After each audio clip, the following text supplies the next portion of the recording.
আসসালামু আলাইকুম রহমতুল্লাহি ওয়া বারাকাতুহু। সম্মানিত দর্শক, ইরান এবং আমেরিকার যুদ্ধ এখন তুঙ্গে। আপনারা জানেন যে পাকিস্তানের মধ্যস্থতায় সুইজারল্যান্ডে বসে ইরান এবং আমেরিকার মধ্যে একটি সমঝোতা স্মারক স্বাক্ষরিত হয়েছিল, MOU, যেটার প্রেক্ষিতে একটি চূড়ান্ত যুদ্ধবিরতি বা যুদ্ধের অবসান সেগুলো নিয়ে আলাপ আলোচনা হচ্ছিল। ঠিক সেই সময়টিতে অলানা ছাড়েন হঠাৎ করে আবার সেই যুদ্ধের দামামা বেজে উঠল।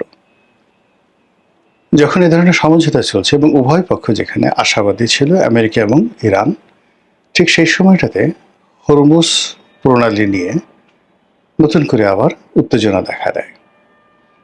ইরান শর্ত সাপেক্ষে সেই হরমুজ প্রণালী খুলে দিয়েছিল। তাদের শর্ত হলো এই, যেটা তারা MOU-তে উল্লেখ করেছিল। MOU-তে উল্লেখ করেছিল যে এই জায়গা থেকে যেতে হলে ইরানকে ট্যাক্স দিতে হবে এবং ইরানের যে কর্তৃপক্ষ, সেই কর্তৃপক্ষ থেকে যথাযথ অনুমতি নিতে হবে। দুটো অংশ, একটা ওমানের অংশ আর একটা ইরানের অংশ। ইরানের অংশে যে সকল জাহাজ চলাচল করবে তাদেরকে ইরানের অনুমতি নিতে হবে, আর ওমানের অংশে ওমানের অনুমতি নিতে হবে, এবং এইভাবেই সমঝোতার স্বাক্ষর হয়েছে। এর বাইরে আরেকটা শর্ত ছিল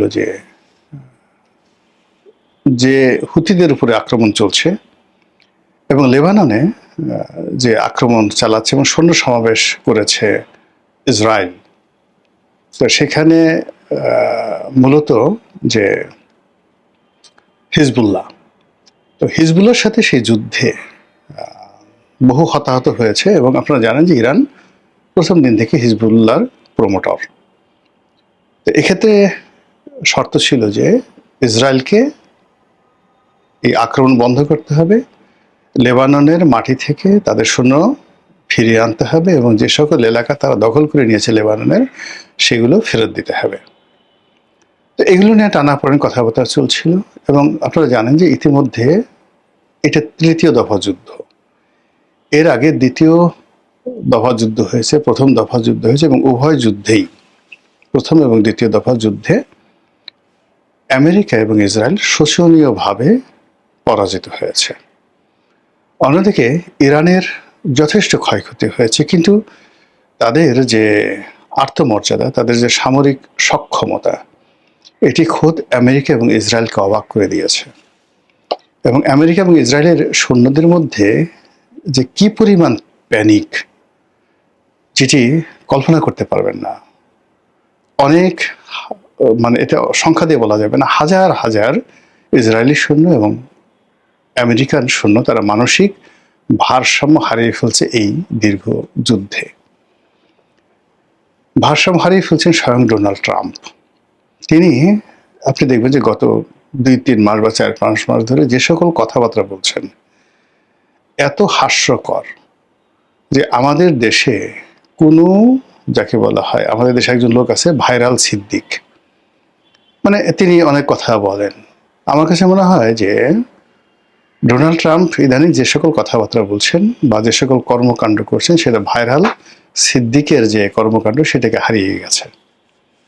তো এখন সেই ডোনাল্ড ট্রাম্প, তিনি নিজেও কতটা ভীত সন্ত্রস্ত তার একটা উদাহরণ দেয়। তিনি তুরস্কে একটা বৈঠকে ছিলেন, তো সেখানে তিনি, তাকে বহন করার জন্য নতুন যে একটা এয়ারক্রাফট কাতারের আমির তাকে দিয়েছেন, অত্যন্ত বিলাসবহুল, এটাই তিনি চড়ছিলেন এবং তিনি খুব প্রশংসা করছিলেন যে এর চাইতে ভালো নিরাপদ এয়ারক্রাফট আর হতে পারে না। এবং আমেরিকা নিজে চেষ্টা করলো এয়ারফোর্স ওয়ানে সংযুক্ত প্রেসিডেন্টের যে বহরে সংযুক্ত এই কাতারের যে বিমানটি, এরকম বিলাসবহুল নিখুঁত নিরাপদ বিমান আমেরিকা তৈরি করতে পারতো না। তো সেই প্রিয় বিমানটি হঠাৎ করে যখন ইরান আক্রমণ শুরু হলো এবং ইরান যখন পাল্টা আক্রমণ করা শুরু করলো, ঠিক সেই সময়টাতে তিনি যখন ওই তুরস্ক ত্যাগ করবেন, তখন তিনি আর সেই কাতারের বিমানে চড়তে সাহস পেলেন না এবং তিনি সেই তার যে পুরনো বিমান এয়ারফোর্স ওয়ানের যে বোয়িং 747 যে পুরনো বিমান, যেটি ট্রাস্টওয়ার্দি, বিশ্বস্ত এবং মোর ইফেক্টিভ, মিলিটারিলি ইফেক্টিভ, সেই বিমানে চড়ে তিনি সেই তুরস্ক ত্যাগ করলেন। এরপরে যেটি হলো, তিনি 3 থেকে 4 বার বলছেন যে আমি ইরানের 1 নম্বর টার্গেট, ইরান আমাকে মেরে ফেলবে, ইরান আমাকে যে কোনো সময় মেরে ফেলবে, এবং আমাকে যদি মেরে ফেলে তাহলে আমি হুকুম দিয়ে রেখেছি আমাদের যত ক্ষেপণাস্ত্র আছে সেই ক্ষেপণাস্ত্র দিয়ে আমেরিকাকে, মানে তার সর্বশক্তি আমেরিকা নিয়োগ করে ইরানকে মাটির সঙ্গে মিশিয়ে দেওয়া হবে। ইতিমধ্যে তার একজন খুব ঘনিষ্ঠ সহযোগী, তার একটা ন্যাচারাল ডেথ হয়েছে। এটা নিয়ে ইরান খুব মস্কারা করেছে যে এত আগে, সে তো আমাদের হিট লিস্টে ছিল, হত্যার তালিকায় ছিল, সে এত আগে মারা গেল, এটা কি ধরনের কথা হলো, এবং এটা নিয়ে আমেরিকাতে একটা ভীতি ছড়িয়ে পড়েছে। অন্যদিকে ইরান গোপনে একটা হিট লিস্ট করেছে, অলমোস্ট 20 জন একটা টার্গেটেড। তো এর মধ্যে ইমানুয়েল ম্যাক্রো আছে, দেখলাম যে ইটালির যে প্রধানমন্ত্রী তিনিও আছেন, ডোনাল্ড ট্রাম্প তো অবশ্যই আছেন। এই হিট লিস্টে বের হওয়ার পরে মানে যাকে বলা হয় পুরো ইউরোপে ভয় ছড়িয়ে পড়েছে। এর কারণ হলো ইরান যখন এই কাজগুলো করে, তারা সঙ্গে সঙ্গে সেখানে তাদের যে অ্যাসাসিনেশন গ্রুপটা আছে, আত্মঘাতী গ্রুপ আছে, তারা সেদেরকে লেলিয়ে দেয়। আপনার মনে আছে যে আয়াতুল্লাহ আলী রুহুল্লাহ খামেনি, মানে মূল আয়াতুল্লাহ যিনি ছিলেন বিপ্লবের পরে, তিনি সালমান রুশদির সেই মৃত্যুদণ্ড দিয়েছিলেন, এবং সেই মৃত্যুদণ্ড নিয়ে সালমান রুশদি এখনো পর্যন্ত তার জীবন হারাম হয়ে গেছে। ইতিমধ্যে কয়েক দফা তার উপর আক্রমণ হয়েছে। একবার তো তার চোখে মানে আক্রমণ করে তার একটা পুরো চোখ নষ্ট করে দিয়েছে, এবং এখনো পর্যন্ত ব্রিটিশ গোয়েন্দা সংস্থা তাকে সার্বক্ষণিক, মানে তাকে নিরাপত্তা দিতে দিতে মানে ব্রিটিশ দেউলিয়া হওয়ার মতো অবস্থা। সে বলছে একটা লোকে বাঁচানোর জন্য পুরো ব্রিটিশ সাম্রাজ্য দেউলিয়া হওয়ার মতো অবস্থা হয়ে গেছে। ইরানের একটা ফতোয়া, তো সেখানে যে 20 জন লোকের তালিকা করে ইরান যে ঘোষণা দিয়েছে হিট লিস্ট, এখন এই লোকগুলো হয়তো আর কদিন পরে ডোনাল্ড ট্রাম্পের ক্ষমতা থাকবে না, তিনি বারাক ওবামার মতো, বিল ক্লিন্টনের মতো স্বাভাবিক থাকবেন, আর ইমানুয়েল ম্যাক্রোর একই অবস্থা, অন্যান্য যারা আছেন তাদের একই অবস্থা। এখন ক্ষমতা আছেন, ক্ষমতা চলে যাওয়ার পর, কিন্তু ইরানের যে ফতোয়া, সেই ফতোয়া প্রেসিডেন্ট ডোনাল্ড ট্রাম্পকে নয়, ব্যক্তি ডোনাল্ড ট্রাম্পকে। That is the problem. তো এই ঘটনায় পুরো ইউরোপে এতটা আতঙ্ক ছড়িয়ে পড়েছে বিভিন্ন কারণে। ইরানের সেই জাগ্রস পর্বতমালাতে, দুর্ভেদ্য জাগ্রস পর্বতমালাতে তাদের একটা গ্রুপ ছিল, অ্যাসাসিনেশন গ্রুপ। তাকে সেই গ্রুপের তারা প্রায় 350 বছর 350 ইয়ার্স তারা পৃথিবী ডমিনেট করেছে। এই গ্রুপ বিভিন্ন রাজদরবারে তারা এই মৃত্যু পরোয়ানা পাঠাতো, এবং তাদেরকে ট্যাক্স না দিয়ে ওই সমসাময়িক দুনিয়াতে মানে কেউ বাঁচতে পারেনি, ইভেন গাজী সালাউদ্দিন সাহেবও না। এই গ্রুপটিকে ধ্বংস করেছিলেন হালাকু খান, মঙ্গল নেতা হালাকু খান এই প্রথম এই পাহাড় আক্রমণ করে এদেরকে ধ্বংস করেছিলেন। আর কেউ এর আগে 350 বছর ধরে, সে আব্বাসীয় জমানায় তাদের সৃষ্টি হয়েছিল, একদম হালাকু খান পর্যন্ত সেই 350 বছর তারা পৃথিবীকে জ্বালিয়েছে। ওই রক্ত ইরানের মধ্যে রয়ে গেছে। ফলে সেই রক্ত দিয়ে এই 20 জন মানুষকে টার্গেট করেছে। ফলে কি হলো, যারা ইরানের মৃত্যুদণ্ড পেয়েছে তাদের ঘুম হারাম হয়ে গেছে, কেন তারা জানে যে এই জাতিটি কি করে প্রতিশোধ নিতে হয় তা জানে, এবং এদের রন্ধ্রে রন্ধ্রে এই জিনিসগুলো রয়ে গেছে। ফলে তাদের যে আতঙ্ক, সেই আতঙ্ক ইতিমধ্যে আরো বেড়ে গেছে যে ইরানের যে রেভলিউশন মানে ইরানের যে বিপ্লবী গার্ড, জিব্বার জড়তার কারণে ইংরেজিতে এই যে রেভলিউশন শব্দটি বা রেভলিউশনারি, এই শব্দটি আমি উচ্চারণ করতে পারছি না, এটা মানে একটা জড়তা, ইদানিং এটা হয়েছে, আগে ছিল না। তো যাই হোক, ইরানের যে বিপ্লবী গার্ড, সেই বিপ্লবী গার্ড তার একটা গুরুত্বপূর্ণ কর্মকর্তা, তিনি বলেছেন যে একেবারে হোয়াইট হাউসের মধ্যে ঢুকে ডোনাল্ড ট্রাম্পকে মারা যে সক্ষমতা, মারার যে সক্ষমতা, এটা এখন আছে, ইরানের আছে। Iran can do it.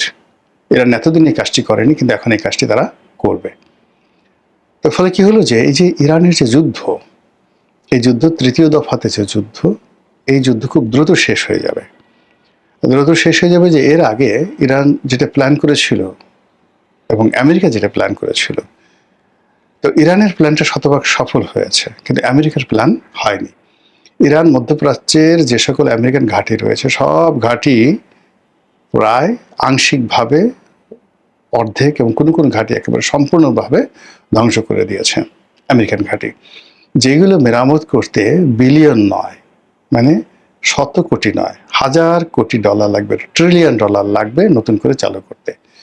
2 নম্বর হলো চালু আর এগুলো করবেন। ইতিমধ্যে দেখেন ইরাক থেকে আমেরিকান বাহিনী চলে আসছে গত 23 বছরে, তাদের যে সমস্ত কিছু গুটিয়ে তারা সেখান থেকে চলে আসছে ইরাক থেকে। ফলে ইরাক এখন 100% ইরানের দখলে, মানে সেখানে আলাদা সরকার আছে, রাষ্ট্রপতি আছে, প্রধানমন্ত্রী আছে, কিন্তু সেখানে কমান্ড চলে, সেখানে কমান্ড চলে ইরানের। এরপরে জর্ডানে সামরিক ঘাঁটি আছে, এই ঘাঁটিও তারা রাখতে পারবে না এবং জর্ডান তারা দখল করে নেবে, বা জর্ডান এখন যারা আছে তাদেরা যেভাবে আমেরিকাকে বেস করতে দিয়েছে ইরানকে তাদেরকে বেস করতে দিতে হবে। তাহলে ইরাকের পরে জর্ডান, আর জর্ডান যদি চলে আসে তাহলে পশ্চিম তীর গাজা, নাবলুস থেকে শুরু করে পুরো এলাকাটা তাদের একেবারে দখলে চলে আসবে। এই যে তাদের যে লাইন আপ, সেই লাইন আপটা তারা ক্লিয়ার করে ফেলেছে, তার সঙ্গে সঙ্গে কুয়েতকে তারা নিউট্রাল করে ফেলেছে, অ্যাবসলিউটলি নিউট্রাল করে ফেলেছে।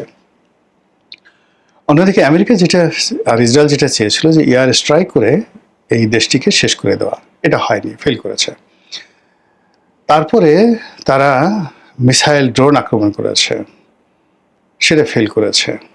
এখন এই মুহূর্তে তাদের যে মেরিন, তাদের যে নেভাল ফোর্স, সেই নেভাল ফোর্স দিয়ে তারা শত শত সেই সামরিক যান এই ইরানের উপকূলে তারা নৌ অবরোধ দিচ্ছে এবং সেখান থেকে তারা সেই বিমান হামলা চালাচ্ছে, এবং এটা বেশি দিন তারা চলবে না, because they have the limitation, very limitation. এই একটা লিমিটেশন দিয়ে ইরানের মতো একটা বিরাট ভূখণ্ডকে শুধুমাত্র এয়ার স্ট্রাইক দিয়ে আমেরিকার সমস্ত ফোর্স, মানে যদি পারমাণবিক বোমা দিয়ে মানুষ মেরে ফেলে সেটা আলাদা কথা, কিন্তু ইরানকে শেষ করা সম্ভব নয়। তাহলে highest they can do more than কত 10-12 দিনের বেশি তারা এইভাবে চালাতে পারবে না। তখন কি হলো, আগে নৌবাহিনী ব্যর্থ হয়েছে, বিমান বাহিনী ব্যর্থ হয়েছে, এবার নৌবাহিনী ব্যর্থ হলো। আর নৌবাহিনী বিমান বাহিনী ব্যর্থ হলে যে তারা যে মূল যে যুদ্ধর যে ইনস্ট্রুমেন্ট, যেটা হলো স্থল যুদ্ধ, ইনফ্যান্ট্রি, পদাতিক ডিভিশন, এটাকে নিয়ে তারা সামনে এগোবে, এটা একেবারে অসম্ভব বিষয়। ফলে কি হলো, এই যে বিশ্ব অর্থনীতি, বিশ্ব রাজনীতি আবার ধপাস করে পড়তে যাচ্ছে। ইতিমধ্যে আপনারা দেখেছেন যে এই ইরান এবং আমেরিকার এই যুদ্ধে চীনের মতো শক্তিশালী অর্থনীতি প্রায় দেউলিয়ার পর্যায়ে চলে গেছে। এই প্রথম তাদের যে জিডিপি নিম্নগামী, যেখানে তারা 9%, 10% জিডিপি তারা করেছে ধারাবাহিকভাবে গত 10-12 বছর ধরে, সেখানে এই প্রথম তাদের জিডিপি নিচের দিকে নেমে এলো। যদি এই হয় এদের অবস্থা, রাশিয়ার অবস্থা কি হয়েছে, আমেরিকার অবস্থা কত খারাপ, এবং ইউরোপে যারা থাকেন আমার এই ভিডিও দেখেন, তারা বুঝতে পারছেন যে ইউরোপে এখন চাকরির বাজার, আয় রোজগার, টিকে থাকা কতটা কঠিন। আর আমেরিকার কথা তো বাদই দিলাম, এমনকি আমাদের পার্শ্ববর্তী দেশ মালয়েশিয়া, ইন্দোনেশিয়া, সেখানেও হাহাকার। ভারত তছনছ হয়ে গেছে। বাংলাদেশ যে কীভাবে বেঁচে আছে একমাত্র আল্লাহই আমাদেরকে বাঁচিয়ে রেখেছে। ফলে এই যে ইরানের এবং আমেরিকার যে যুদ্ধ, এটি তৃতীয় দফার যুদ্ধ। এই তৃতীয় দফার যুদ্ধ খুব দ্রুত শেষ হয়ে যাবে, কিন্তু এই তৃতীয় দফার যুদ্ধ নিয়ে আবার যে একটা তৃতীয় বিশ্বযুদ্ধ হবে, এই সম্ভাবনা ইরান উড়িয়ে দিয়েছে। ইরান এখন পশ্চিমাদের কোমর এমনভাবে ভেঙে দিয়েছে যে এই তৃতীয় যুদ্ধের পরে, পরাজয়ের পরে আগামীতে তাদের মূল কাজ হবে ইসরায়েলকে ফিনিশ করে দেওয়া, এবং সেই কাজটি তারা করবে। এবং তখন ইউরোপকে, সেই গাজী সালাউদ্দিন যেভাবে জেরুজালেম অধিকার করার পর সমস্ত ইউরোপের যে সম্মিলিত শক্তি বসে মূলা খেয়েছিল, এবং রাজা রিচার্ড থেকে শুরু করে অন্যান্য যে সমস্ত বিখ্যাত সম্রাট, তারা যেভাবে সালাউদ্দিন সাহেবের সাথে সন্ধি করে ওখান থেকে প্রাণ নিয়ে ফিরেছিল, একই অবস্থা মধ্যপ্রাচ্যে আবার নতুন করে ঘটতে যাচ্ছে বলে আমার কাছে মনে হচ্ছে। মহান আল্লাহ আমাদের সবাইকে হিদায়াত দান করুন এবং হেফাজত করুন। আসসালামু আলাইকুম ওয়া রাহমাতুল্লাহি ওয়া বারাকাতুহু।